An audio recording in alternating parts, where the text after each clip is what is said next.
아버지가 돌아가신 지 고작 사흘째 되던 날이었다. 아직 장례식장의 매캐한 향 연기가 코끝에 그대로 남아있었고 상복의 까슬까슬한 감촉이 피부를 찌르는 것만 같았다. 아버지를 갑작스러운 병으로 허망하게 떠나보낸 슬픔이 채 가시기도 전에 내 가슴은 꺼질 듯한 허탈감과 슬픔으로 가득 차 있었다.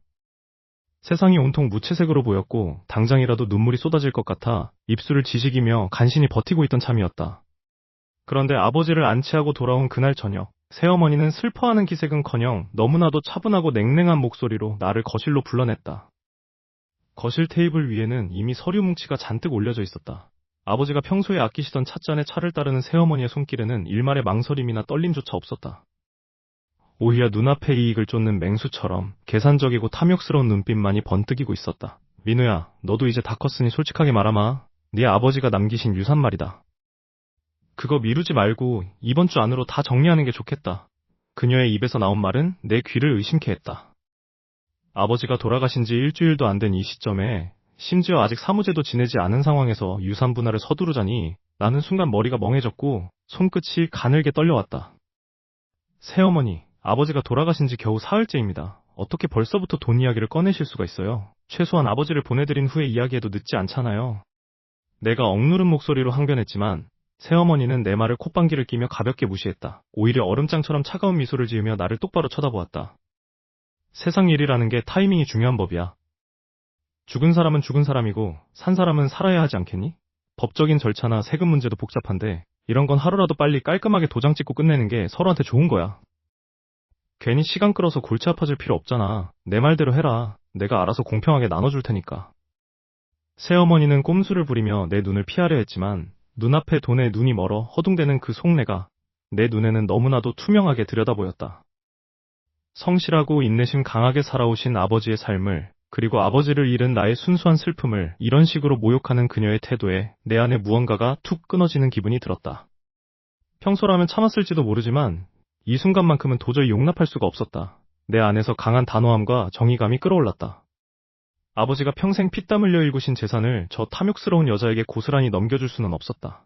아버지가 생전에 분명히 변호사를 통해 유언장을 따로 작성해 두셨다고 들었습니다. 저는 아버지의 뜻대로 처리할 겁니다. 그러니 서두르실 필요 없습니다. 나는 냉정하게 말을 뱉고는 아버지가 생전에 중요한 서류들을 보관해 두시던 2층 개인 서재로 향했다. 그곳에 있는 금고 안에 아버지가 남기신 진짜 유언장 원본이 보관되어 있을 것이 분명했다. 새어머니의 얄팍한 꼼수에 놀아나지 않으려면 내 눈으로 직접 유언장을 확인하고 법대로 대응해야 했다. 쿵쾅거리는 심장을 부여잡고 계단을 올라가 서재 문 앞에 섰다. 그리고 문고리를 잡으려는 순간 내 눈에 기이한 위화감이 들어왔다. 원래 있어야 할 낡은 황동색 문고리 대신 한 번도 본 적 없는 번쩍이는 최신식 디지털 도어락과 새 자물쇠가 굳게 채워져 있었다. 단 한 번도 잠긴 적 없던 아버지가 쓰시던 그 서재의 5코어가 이미 누군가에 의해 완전히 새로 바뀌어 있었던 것이다. 아버지의 장례식을 치른 지 고작 며칠이나 지났다고 집안의 공기는 벌써부터 싸늘하게 가라앉아 있었다. 슬픔을 추스를 시간조차 주지 않고 재산분할 이야기를 꺼내던 새어머니의 날카로운 목소리가 아직도 귀에 생생한데 집안 분위기는 어딘가 모르게 기괴할 정도로 고요했다. 방 안에 가만히 앉아 있어도 가슴 한 구석이 뻥 뚫린 것처럼 허망하고 눈물만 왈칵 쏟아질 것 같았다. 그렇게 멍하니 침대에 걸터 앉아 있는데 밖에서 아주 미세한 인기척이 들려왔다. 문틈 사이로 흘러나오는 낮고 은밀한 발소리와 소곤거리는 소리. 본능적으로 숨이 멎는 듯한 기분이 들었다. 나는 까치발을 들고 조심스럽게 방문 앞으로 다가갔다. 그리고 문을 아주 살짝, 거실이 보일 듯 말 듯한 틈만 남겨두고 열었다. 거실 불은 꺼져 있었고 스탠드 조명 하나만이 어둑한 공간을 비추고 있었다. 그 불빛 아래에 새어머니와 그녀가 전남편 사이에서 낳은 아들, 즉 내 피 한 방울 섞이지 않은 이복형이 머리를 맞대고 앉아 있었다. 나에게는 그 어떤 연락도 조그만 귀띔조차 없었던 비밀스러운 만남이었다. 엄마, 이거 진짜 괜찮은 거 맞아? 나중에 민우가 알면 난리 날 텐데. 걱정하지 마. 걔가 뭘 알겠니? 아버지가 병상에 계실 때 내가 다 손을 써둔 게 있으니까 넌 그냥 여기다 도장만 찍으면 돼. 새어머니의 목소리는 평소보다 훨씬 낮고 음산했다. 문틈으로 보이는 두 사람의 얼굴은 탐욕과 계산으로 얼룩져 있었다. 새어머니의 손에는 두툼한 법적 서류 뭉치가 들려 있었고 그 서류 맨 앞장에는 아버지가 평생을 소중히 다루시던 인감도장이 선명한 붉은색으로 찍혀 있었다. 심장이 쿵쾅거리며 미친 듯이 뛰기 시작했다. 손끝이 파르르 떨렸고 입안이 바짝바짝 말라붙었다. 저 인간들이 지금 아버지가 돌아가시자마자 나를 배제하고 모든 재산을 가로채려는 공작을 벌이고 있는 게 분명했다. 눈앞이 캄캄해졌지만 지금 당장 뛰어나가 따지기에는 물증이 부족했다. 나는 일단 이 상황을 파악해야 한다는 생각에 주먹을 꽉 쥐었다. 두 사람이 서류를 가방에 챙겨넣고 안방으로 들어가는 소리가 들리자마자 나는 내 방에서 살금살금 기어나왔다. 온몸에 신경이 곤두섰고 식은땀이 등줄기를 타고 흘러내렸다. 아버지가 평소에 중요한 서류와 신분증, 통장 등을 보관해 두시던 서재로 향했다. 어둠 속에서 서재문을 열고 들어가 책상 서랍을 하나씩 열기 시작했다. 서랍이 열릴 때마다 나는 작은 마찰음조차 들킬까봐 숨을 들이마셨다. 첫 번째 서랍 텅 비어 있었다. 두 번째 서랍에는 아버지가 쓰시던 만년필만 덩그러니 놓여 있을 뿐이었다. 가장 깊숙한 곳에 있던 비밀금고 형태의 서랍까지 열었지만 그 어떤 서류도 남아있지 않았다. 아버지의 주민등록증, 인감증명서, 그리고 재산 관련 문서 등 집에 있어야 할 모든 신분증명서와 법적 서류들이 흔적도 없이 사라진 상태였다. 새어머니가 이미 손을 써서 집안의 모든 증거를 인멸하고 가로챈 것이 확실했다. 머릿속이 분노와 배신감으로 터질 것 같았다. 성실하게 살며 아버지를 모셔왔던 내 삶이, 그리고 평생을 읽어온 아버지의 유산이 저 악독한 인간들의 손에 놀아나고 있다는 사실에 피가 거꾸로 솟는 것 같았다. 하지만 이대로 무너질 수는 없었다. 반드시 단호하게 대처해서 저들이 저지른 짓을 낱낱이 밝혀내고 단죄하겠다고 다짐하며 주먹을 쥐고 서재를 나서려던 바로 그 순간이었다. 달칵! 갑자기 서재 문고리가 돌아가는 소리가 정적을 깨뜨렸다. 미처 몸을 숨길 시간도 없이 문이 활짝 열렸고 그 자리에 새어머니가 서 있었다. 어둠 속에서도 그녀의 두 눈은 섬뜩하게 빛나고 있었다. 당황한 나와는 달리 새어머니는 마치 이 모든 상황을 예상했다는 듯 입꼬리를 비틀어 올리며 나를 쳐다보았다. 그리고 정적을 깨고 섬뜩할 정도로 차가운, 그러나 모든 것을 꿰뚫어보는 듯한 묘한 웃음을 지어 보였다. 자, 다들 바쁜 사람들이니까 시간 끌 거 없이 본론으로 들어가자꾸나. 새어머니는 상복을 입은 채로 거실 테이블 위에 두꺼운 서류 봉투 하나를 툭 던졌다. 봉투 안에서 나온 것은 파란색 표지가 선명한 공증유언서였다. 아버지가 돌아가신 지 고작 며칠이나 지났다고 장례식장 향나무 냄새가 채 빠지기도 전에 이런 걸 내밀다니. 새어머니의 얼굴에는 슬픔의 기색 따위는 한 톨도 없었다. 오직 탐욕으로 번들거리는 눈빛망이 내 얼굴을 집요하게 향하고 있을 뿐이었다. 너도 알다시피 네 아버지가 남기신 서울 외곽의 30억짜리 빌딩은 나와 내 아들이 이어받기로 서류 정리가 끝났다. 공증까지 확실하게 받아둔 거니까 딴소리 할 생각은 마라. 새어머니는 승전고를 울리듯 당당하게 말했다. 옆에 앉은 새어머니의 친아들은 이미 그 빌딩이 자기 것이라도 된 양 입꼬리를 실룩거리며 거만하게 다리를 꼬고 있었다. 그럼 저는요? 내가 덤덤하게 묻자 새어머니는 가당치도 않다는 듯 헛웃음을 치며 서류 한 장을 내 앞으로 밀어냈다. 너는 네 아버지가 평생 일구신 그 낡은 국밥집 있지? 그거 가져가라. 아, 그리고 아버지가 남기신 병원비랑 이래저래 얽힌 빚 2억 원도 내 앞으로 넘겼으니 그렇게 알아. 장남이니까 그 정도 책임은 져야지 안 그래? 황당했다. 30억짜리 알짜배기 빌딩은 자신들이 쏙 독차지하고 나에게는 다 쓰러져가는 낡은 국밥집 하나와 2억 원이라는 어마어마한 빚더미를 유산이랍시고 던져준 것이다. 억울함과 분노로 심장이 터질 것 같았지만 나는 주먹을 꽉 쥐며 감정을 억눌렀다. 지금 여기서 화를 내봤자 저들이 원하는 그림만 그려줄 뿐이었다. 나는 차분하게 테이블 위에 공증 서류를 집어들었다. 그런데 서류 맨 뒷장에 찍힌 아버지의 친필 서명을 보는 순간 내 눈동자가 잘게 떨리기 시작했다. 서명은 분명 아버지가 평소에 쓰시던 글씨체와 비슷했지만 획의 끝부분이 기묘하게 흔들리고 있었다. 평소 강단 있고 정갈하게 글씨를 쓰시던 아버지의 서명이라고는 믿기지 않을 정도로 펜 끝이 떨려나간 흔적이 너무나도 부자연스러웠다. 어젯밤 문틈 사이로 새어머니와 그 아들이 아버지가 쓰시던 만년필과 도장을 들고 무언가를 다급하게 조작하던 모습이 머릿속을 스치고 지나갔다. 위조됐다. 심증은 확신으로 바뀌었다. 저들이 아버지의 눈과 귀를 가리고 혹은 돌아가시기 직전 의식이 희미해진 틈을 타 손을 강제로 움직여 서명하게 만들었음이 분명했다. 하지만 지금 당장 여기서 소리를 지르고 따져봤자 증거가 없었다. 저 교활한 여자는 이미 모든 법적 절차를 마쳤다며 큰 소리를 치고 있으니까. 나는 일단 서류를 덮고 자리에서 일어났다. 네, 알겠습니다. 일단 서류는 확인했으니 이만 가보겠습니다. 그래, 서운하게 생각하지 마라. 다 내 아버지가 고심 끝에 내린 결정이시니까. 새어머니의 가식적인 목소리를 뒤로 한 채 나는 곧장 집을 빠져나왔다. 심장이 쾅쾅 뛰고 손끝이 분노로 차갑게 식어갔다. 나는 곧바로 차를 몰아 아버지가 생전에 오랜 시간 동안 모든 법률 자문을 맡기셨던 친한 변호사님의 사무실로 향했다.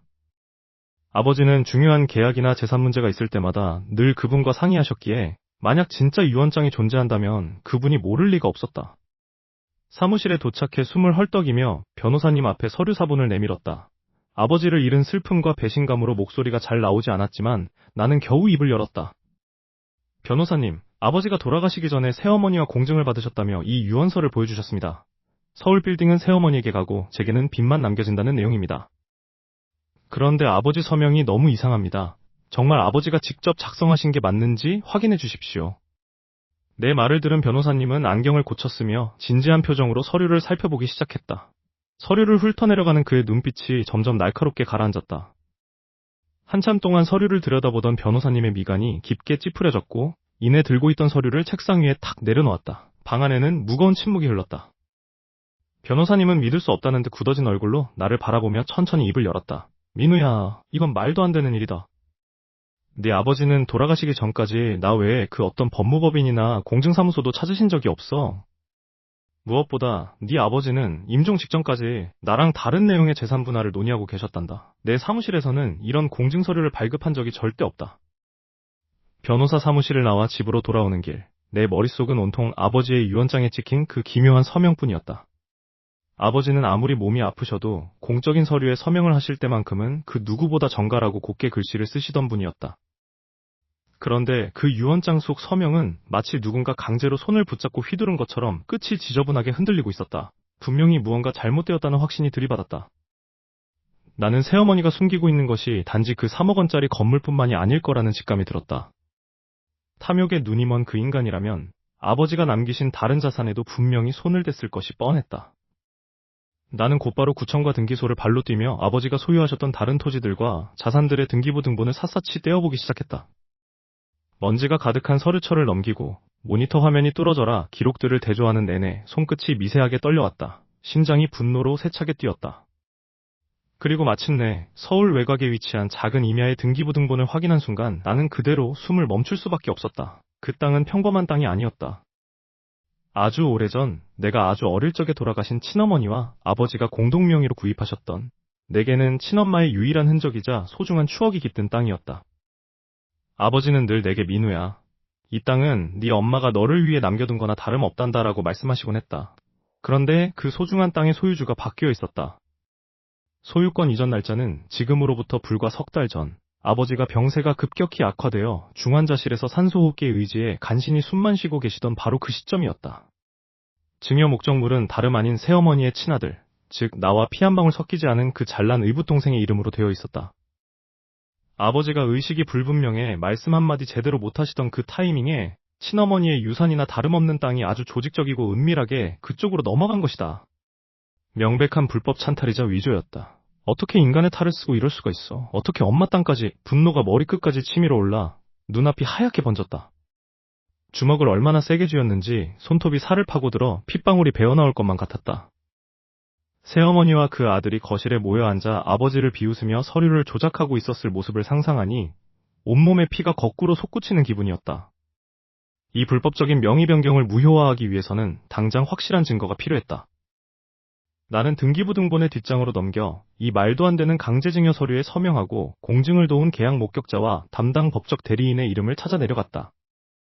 새어머니가 어떤 야바이꾼 같은 인간을 돈으로 매수해 이런 짓을 벌였는지 똑똑히 확인해서 법정에서 몰아세울 생각이었다. 하지만 서류의 가장 마지막 줄, 명의 변경을 최종 승인하고 보증한 법적 대리인의 이름과 직인을 확인한 순간 나는 등 뒤에서 거대한 얼음 송곳이 들이치는 것 같은 극심한 오한을 느꼈다. 내 눈을 의심하며 몇 번이고 그 이름을 다시 읽었지만 글자는 변하지 않았다. 그곳에 또박또박 적혀있는 이름은 다름 아닌 내가 방금 전까지 아버지의 억울함을 풀어달라며 눈물로 호소하고 온 아버지가 평생을 가장 신뢰하셨다던 그 친한 변호사의 이름이었다. 아버지의 손때가 묻은 서류들을 쥐어짜듯 움켜쥐었다. 손끝이 하얗게 질리다 못해 부르르 떨렸다. 3개월 전, 그러니까 아버지가 병상에서 숨을 몰아쉬며 사경을 헤매고 계실 때 새어머니와 그 잘난 친아들이라는 놈은 뒤에서 구린내 나는 짓을 벌이고 있었다. 나와 돌아가신 친어머니의 이름으로 된 공동 명의의 땅을 온갖 불법적인 편법을 동원해 그놈 앞으로 홀랑 이전해 놓은 것이다. 피가 거꾸로 솟는다는 게 어떤 기분인지 온몸의 감각으로 생생하게 느껴졌다. 심장이 갈비뼈를 부술 것처럼 쿵쾅거렸고 목구멍에서는 뜨거운 분노가 치밀어 올랐다. 나는 더 이상 참을 수 없었다. 이 서류 뭉치를 들고 곧장 거실로 걸어 나갔다. 거실 소파에 우아하게 앉아 전화를 붙잡고 까르르 웃어대던 새어머니는 내가 들이닥치자 눈살을 찌푸리며 전화를 툭 끊었다. 너는 애가 왜 이렇게 예의가 없니? 문도 안 두드리고 들이닥쳐선 그 험악한 눈초리는 또 뭐고? 새어머니는 조금도 당황하지 않은 기색이었다. 오히려 나를 귀찮은 파리 새끼 보듯 바라보며 손톱을 만지작거렸다. 나는 그녀의 앞에 서류를 거칠게 내던졌다. 이게 다 뭐예요? 설명해보세요. 3개월 전에 아버지가 병원에 누워 계실 때 엄마랑 나랑 같이 가지고 있던 그 땅 왜 그 자식 명의로 다 넘어가 있는 건데요? 이거 명백한 불법 명의 도용이잖아요. 내 목소리가 거실벽을 울리며 찌르르 떨려 나왔다. 억울함과 분노가 뒤섞인 침묵이 흐를 거라는 내 예상은 보기 좋게 빗나갔다. 새어머니는 콧방귀를 끼며 던져진 서류를 쓱 훑어보더니 입꼬리를 비틀어 올렸다. 불법? 꼼수? 예, 민우야, 말이 참 저렴하구나. 그게 왜 불법이니? 다 내 아버지가 동의하셔서 적법하게 절차 밟아넘긴 거란다. 네가 뭘 안다고 여기서 큰 소리를 쳐. 거짓말 마세요. 아버지는 그때 의식도 희미하셨어요. 글씨 한자 제대로 못 쓰시던 분이 어떻게 이런 명의 이전에 사인을 합니까? 내가 반드시 법대로 다 밝혀낼 테니까 그렇게 아세요. 내가 이를 악물고 소리를 지르자 새어머니는 마침내 소파에서 천천히 일어났다. 그녀의 눈빛이 순식간에 차갑고 표독스럽게 변했다. 나를 올려다보는 그녀의 눈빛에는 일말의 미안함이나 죄책감 따위는 전혀 없었다. 오직 지독한 경멸과 무심만이 가득했다. 법대로? 하하, 그래, 해볼 테면 해보렴. 변호사 살 돈은 있고? 민우 너 아직도 현실 파악이 안 되나 본데 정신 좀 차려라. 주제를 알아야지. 어디서 감히 30억짜리 빌딩을 넘보고 난리야? 그 건물은 이제 완전히 우리 아들 거야. 내 지분은 눈 씻고 찾아봐도 없다고. 그녀의 목소리는 칼날처럼 날카롭게 내 가슴을 헤집었다. 너한테는 네 수준에 딱 맞는 그 낡아빠진 국밥집 줬잖아. 평생 평범하게 국물이나 끓이면서 남들이 남긴 찌꺼기나 치우고 살 팔자면 그냥 얌전히 안분지족하면서 살 것이지. 왜 이렇게 욕심이 많니? 주제넘게 기어오르지 말고 주는 대로 받아 처먹고 조용히 떨어져 나가. 인간의 탈을 쓰고 어떻게 저런 말을 아무렇지도 않게 내뱉을 수 있을까? 내 앞에서 당당하게 나를 모욕하는 그녀의 모습을 보며 온몸의 피가 얼어붙는 것 같았다. 하지만 분노로 부르르 떠는 나를 보며 새어머니는 승자의 미소를 지으며 옆에 있던 가방을 뒤적거렸다. 아, 참. 기왕 이렇게 내안색 살피러 온 거 이것도 마저 해결하고 가야지? 안 그러니? 그녀가 가방에서 하얗고 두툼한 봉투 하나를 꺼내들었다. 그리고는 일말의 망설임도 없이 내 얼굴을 향해 그 서류 봉투를 날카롭게 내던졌다. 퍽하는 소리와 함께 서류들이 내 뺨을 스치고 바닥으로 사방에 흩어졌다. 그 국밥집에 딸린 빚 2억 원. 그거 당장 이번 달 말까지 전액 상환하라는 독촉장이야. 채권자가 나로 바뀌었거든. 만약 단 하루라도 늦으면 네 아버지가 남긴 유산이고 뭐고 넌 당장 쇠창살 뒤로 들어가게 될 줄 알아. 감옥에 처박히기 싫으면 당장 돈 붙일 준비나 해. 바닥에 떨어진 붉은색 고지서와 내 이름이 선명하게 박힌 고소장 초안이 내 시야를 어지럽게 뒤흔들었다. 막다른 골목에 갇힌 채 발밑이 통째로 무너져 내리는 듯한 지독한 한기가 온몸을 덮쳐왔다. 그렇게 새어머니의 비웃음과 모욕을 뒤로한 채 나는 아버지가 남겨주신 낡은 국밥집으로 돌아왔다. 당장 눈앞에 놓인 2억 원이라는 빚과 매일같이 들이닥치는 이자 독촉은 숨을 턱턱 막히게 했다. 하지만 나는 포기할 수 없었다. 아버지가 평생 땀 흘려 일구신 이곳을 새어머니의 손에 넘겨줄 수는 없었으니까. 이 악물고 버틴 지 어느덧 6개월이라는 시간이 흘렀다. 새벽 4시에 일어나 육수를 끓이고 밤늦게까지 그릇을 닦으며 손이 짓무르도록 일했다. 몸은 부서질 것처럼 아팠지만 오직 새어머니에게 복수하겠다는 일념 하나로 하루하루를 버텨냈다. 그러던 어느 날 오후 가게 안의 열기가 조금 식었을 무렵이었다. 검은색 고급 세단을 탄 정장 차림의 남성 3명이 낡은 국밥집 문을 열고 들어왔다. 그들의 품격 있는 옷차림은 허름한 우리 가게와 전혀 어울리지 않았다. 나는 단순히 늦은 점심을 먹으러 온 손님인 줄 알고 어서 오세요라며 인사를 건넸다. 하지만 그들 중 가장 앞서 서 있던 남자가 정중하게 명함을 건네며 나에게 물었다. 혹시 이민우 씨 되십니까? 저희는 대기업 건설사에서 나온 정식 대리인들입니다. 그 남자의 입에서 나온 말은 내 귀를 의심케 하기에 충분했다. 그들은 자리에 앉자마자 두툼한 서류 뭉치를 꺼내놓았다. 그리고 믿을 수 없는 비밀을 털어놓기 시작했다. 현재 이 낡은 국밥집이 위치한 부지 전체가 대기업의 초대형 비밀 재개발 프로젝트 구역에 포함되었다는 것이었다. 정부의 극비 보안 속에 진행되던 사업이라 그동안 아무도 눈치채지 못했던 것이라고 했다. 남자는 확신에 찬 목소리로 말을 이어갔다. 이민우 씨, 이 부지의 보상금만 해도 상상을 초월하는 액수입니다. 게다가 새로 들어설 초현대식 복합 쇼핑몰의 핵심 상가 소유권까지 이민우 씨에게 전적으로 귀속되도록 이미 법적 조치가 완료되어 있습니다. 머리를 한 대 얻어맞은 것처럼 정신이 아득해졌다. 대체 이게 어떻게 된 일일까? 내가 멍하니 서 있자 남자는 서류 맨 뒷장에 첨부된 아버지의 친필 편지와 비밀 신탁 계약서를 보여주었다. 서류 속 아버지가 직접 서명하신 날짜는 돌아가시기 무려 1년 전이었다. 아버지는 이미 그때부터 새어머니와 그 아들의 탐욕스러운 본성을 정확히 꿰뚫어보고 계셨던 것이다. 민우야, 만약 네가 이 편지를 읽고 있다면 너는 이미 그 모진 시련을 견뎌내고 있겠구나. 저들이 눈앞에 30억짜리 건물에 눈이 멀어 너를 쫓아낼 것을 알고 있었다. 그래서 나는 진짜 알짜배기 자산인 이 국밥집 부지를 너에게 온전히 남기기 위해 비밀 신탁을 걸어두었다. 끝까지 버텨줘서 고맙다, 내 아들아.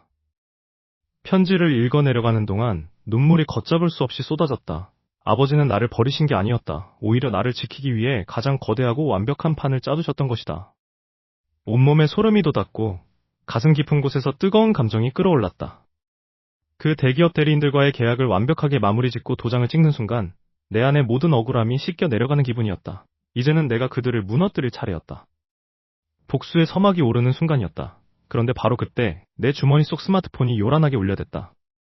화면에 뜬 이름은 아버지가 돌아가신 후 나와 연락을 이어오던 아버지가 신임하시던 전담 변호사였다. 다급하게 전화를 받자마자 수화기 너머로 변호사의 다급하고 다소 흥분된 목소리가 터져나왔다.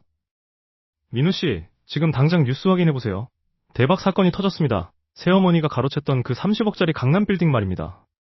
그 건물이 애초에 불법 증축과 무허가 날림 공사로 지어진 게 적발되었습니다. 지금 건물 붕괴 위험 진단이 내려져서 전면 폐쇄 명령이 떨어졌어요.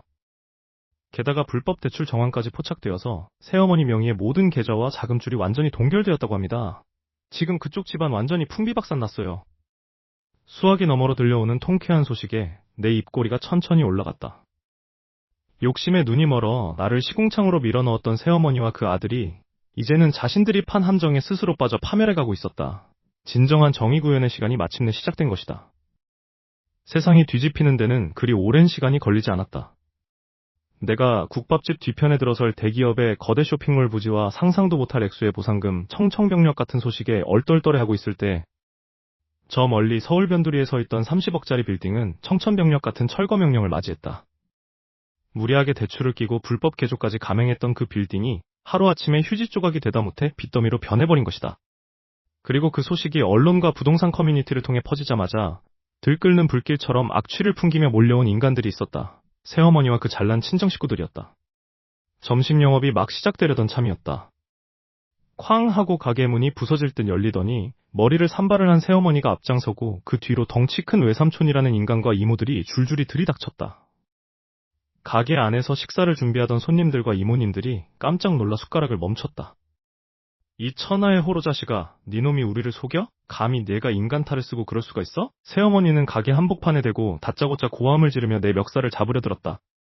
눈 뒤집힌 맹수처럼 씩씩거리는 그녀의 입술은 파르르 떨리고 있었다. 30억 빌딩이 날아가고 빚더미에 앉게 생겼으니 눈에 뵈는 게 없는 모양이었다. 뒤따라온 외삼촌이 내 어깨를 거칠게 밀치며 거들었다. 민우, 너 이 새끼 처음부터 다 알고 있었지? 이 국밥집 땅이 재개발 노른자 위 땅인 거, 대기업 들어오는 거 진작에 알고 숨긴 거잖아. 아버지가 돌아가시기 전에 너한테만 몰래 흘린 거지? 어쩜 그렇게 영악하고 대단한 대가리를 굴렸냐? 어이가 없어서 실소가 터져나왔다. 적반하장도 유분수지.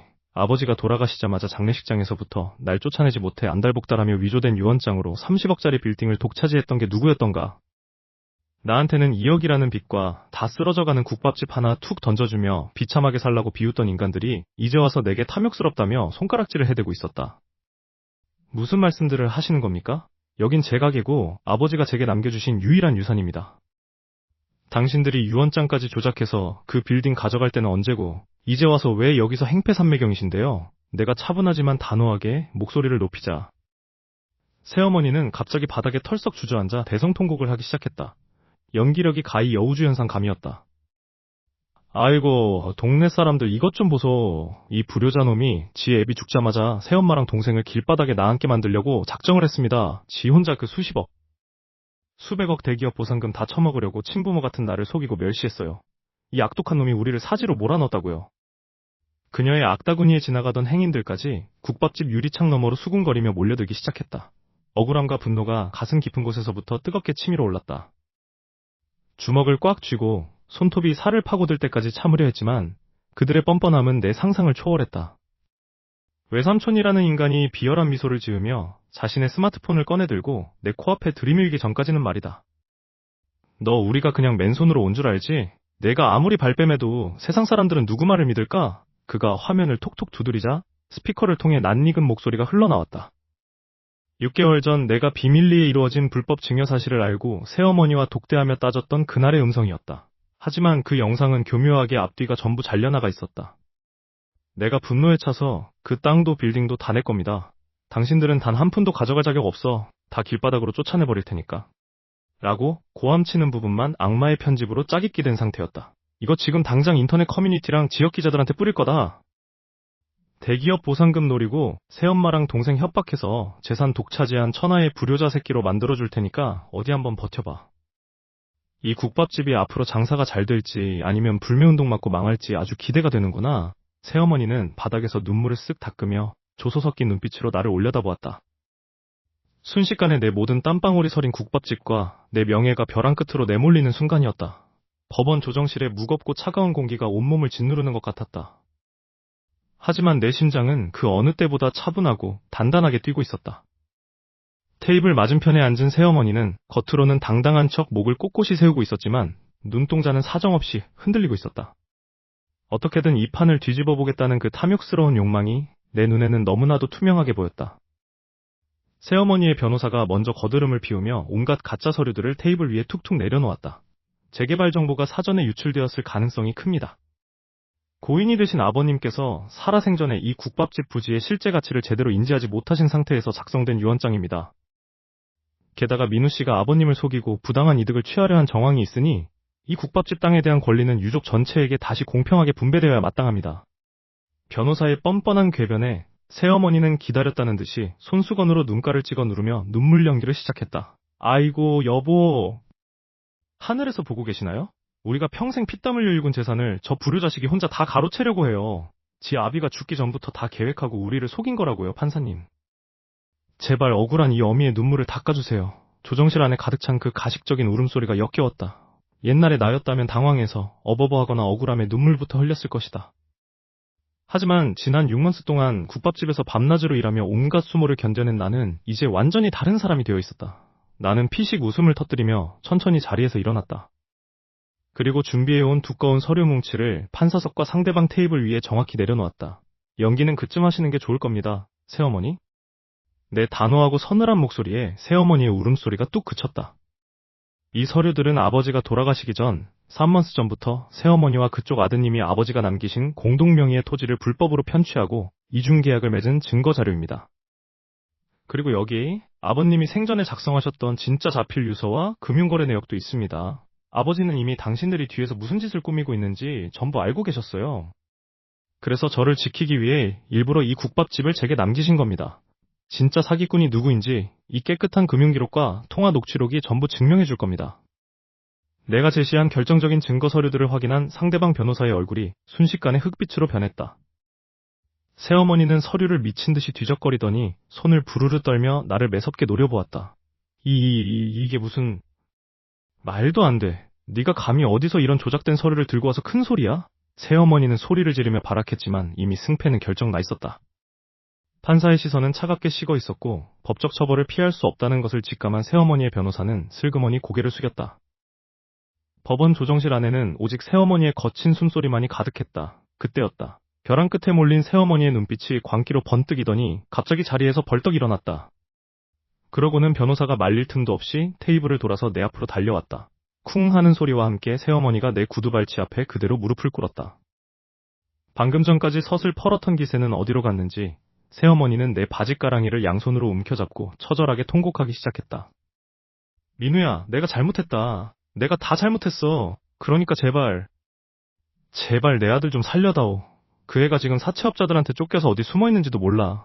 그 빌딩도 다 날아가게 생겼어. 내가 돈 많잖아. 이번 한 번만 내 아들 좀 구제해주면 안 되겠니? 응? 제발 좀 살려줘, 민우야. 법정에 무거운 문이 닫히는 순간 내 어깨를 짓누르던 6개월간의 긴 싸움이 비로소 끝났음을 실감했다. 새어머니와 그 일당은 사문서 위조, 강제집행 면탈, 그리고 부동산 실권리자명의 등기에 관한 법률 위반 혐의로 그 자리에서 검찰에 송치되었다. 가짜 유언장을 만들고 아버지가 남기신 마지막 유산까지 가로채려던 그들의 탐욕은 결국 법의 엄중한 심판대 앞에서 처참하게 무너져 내렸다.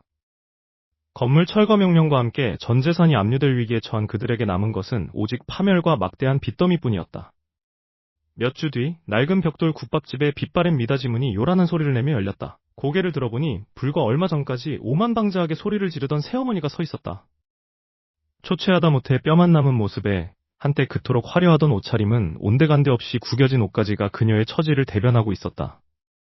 그녀는 내 앞에 오자마자 무릎을 꿇으며 내 바지가랑이를 붙잡았다. 민우야, 내가 잘못했다. 내가 눈이 멀었었어. 제발 한 번만 살려다오.